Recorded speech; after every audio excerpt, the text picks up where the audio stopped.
begins in the year 2035, where we see a man named Attila. He has prosthetic hands, and when he walks into a bank, the metal detector goes off. Attila explains that he has titanium in his hands, and this finally gains him entry. He then walks to a locker room that contains 3 lockers bearing his name. He opens them one by one, takes out some bionic parts, and assembles them into an arm. Attila then removes his prosthetic arm and replaces it with the bionic one. Seeing this, the guard begins to panic and triggers an alarm, but Attila quickly knocks him unconscious. Several guards show up, but he easily kills them all. It turns out the bionic arm provides a person with superhuman strength and abilities. We discover that Attila's true mission is to steal a batch of diamonds from a different locker, which he accomplishes easily, but shortly after, he is seriously injured when the cops shoot him multiple times. Despite his condition, Attila manages to escape outside, where his older brother Haitor is waiting for him. The latter says that he'll call an ambulance, but Attila hands him the stolen diamonds and urges him to flee before the cops arrive. Haitor refuses to leave without him, but Attila knows he won't survive and wants his brother to save himself. He then snaps his own neck and ends up committing the unthinkable. This devastates Haitor, but he is left with no choice but to run away. In the next scene, we're introduced to a young woman named Maria. She reveals that she's the daughter of the late Helena Santos, who held the world record in the long jump. Helena also trained her daughter how to be a champion from a young age. However, one day, she unexpectedly passed away, and Maria has had to train herself ever since. While Helena concentrated on Maria, her husband Ricardo trained their younger daughter Gabby. Gabby had an amputation when she was younger and used to envy her sister. They seemed perfect. During the Bionic Revolution, Gabby was fitted with a prosthetic leg that enhanced her abilities far beyond those of a normal human. As a result, she surpassed her mother to set the new long jump record. Since then, Maria has been frustrated with her sister's success. She feels it's unfair that despite her hard training, she was surpassed by Gabby only because of her bionic enhancements. She should be pissed. That's stupid. Meanwhile, in the present, a detective named Guerra arrives with his team to examine Attila's body. After some investigation, they discover that Attila was a well-known boxer. When the Bionic Revolution began, his career was destroyed, so he cut off his arm to get a bionic one. However, when authorities discovered the plan, they denied him the enhancement. It is also revealed that the bionic implant runs on a chip called NIM, which is implanted inside the brain. This chip works as a bridge between the user's brain and their prosthetic body part. The cops find out that Attila managed to obtain this chip by killing a bionic athlete. Later, we see Haitor, who is heartbroken over his brother's death. He has founded an institute to advocate for the rights of regular athletes who do not have bionic prostheses. At the moment, he hires a tech genius named Gus as his sidekick. The young boy scans the stolen diamonds and discovers that it is much less valuable than expected. Haitor then decides that they need to develop their own bionic technology, as they did with his brother. However, because they are short on funds, they decide to carry out another heist first. Haitor needs someone competent for the mission,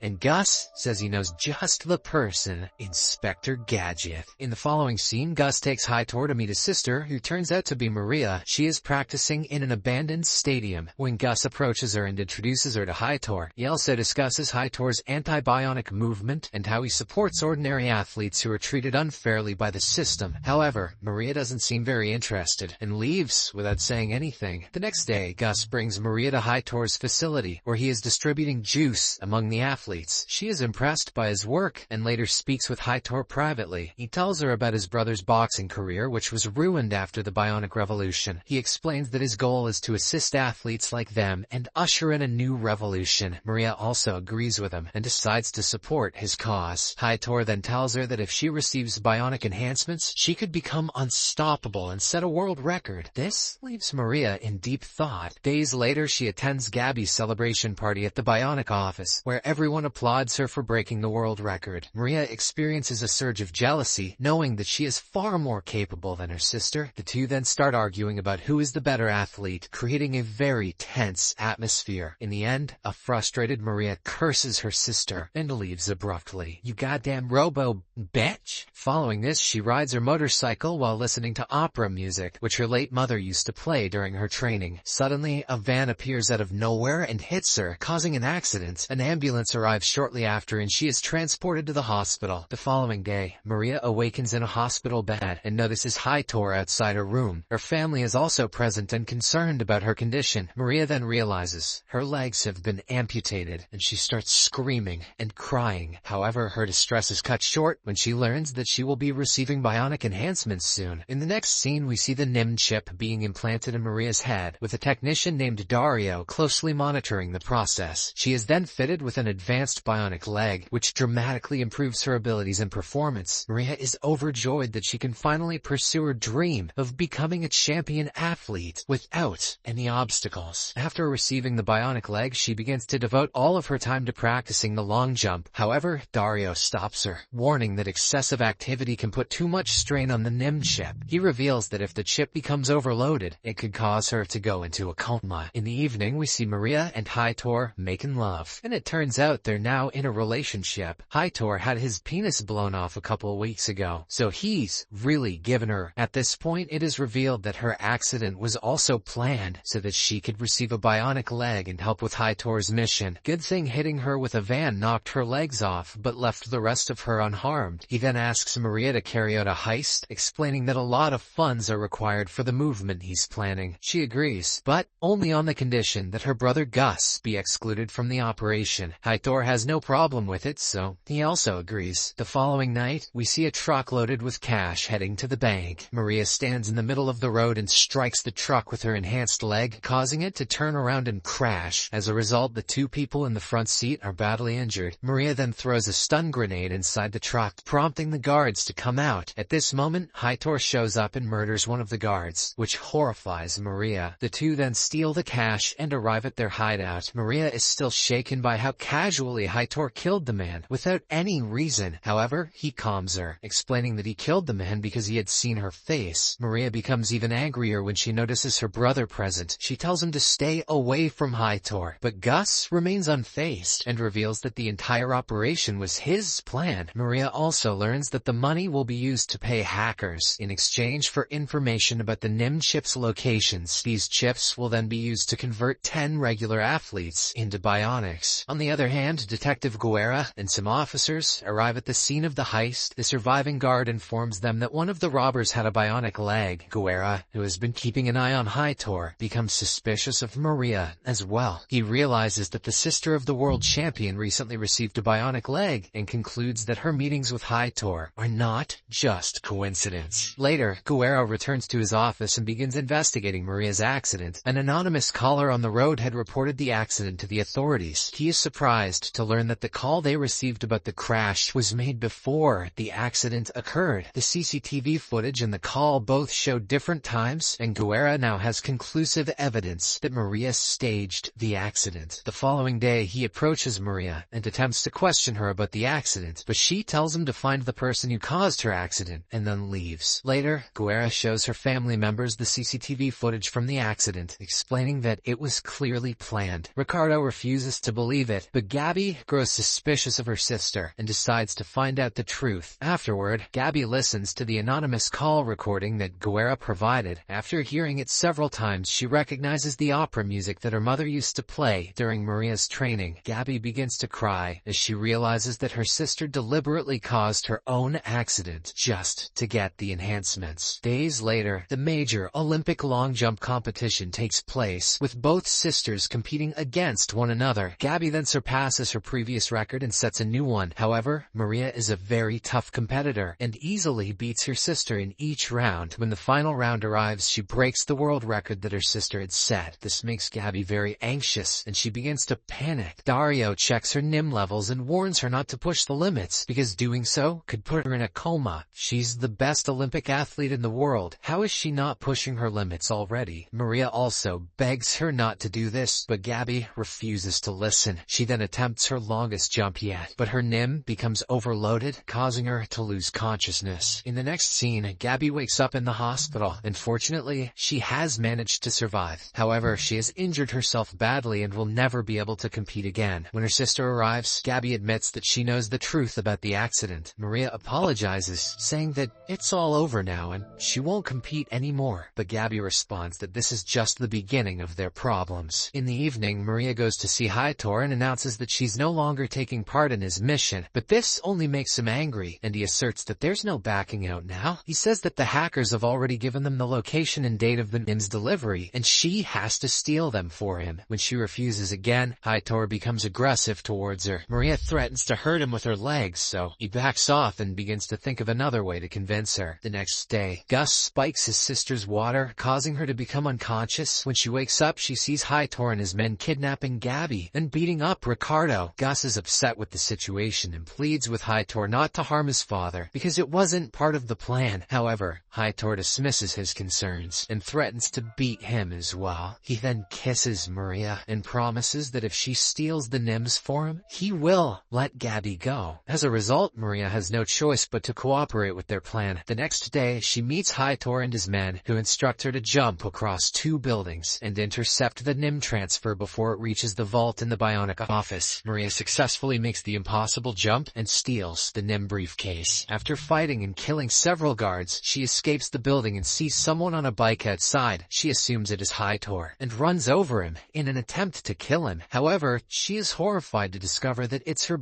brother, who is now brutally injured. Maria sobs and asks why he did this, and Gus explains that Hightower forced him to. Just then, Hightower and his men appear behind her, and when Maria tries to fight them, they knock her unconscious. She later wakes up in Hightower's hideout and sees that Gabby is also present there. The sisters are relieved to see each other, and Maria notices Hightower making a deal with an old man to sell the NIM chips. She realizes that he never cared about the athletes. He just wanted to make money. Obvious. Maria calls him a hypocrite and accuses him of manipulating her, just as he manipulated her brother. Whoa. However, Hightower doesn't care about her judgment and begins to laugh.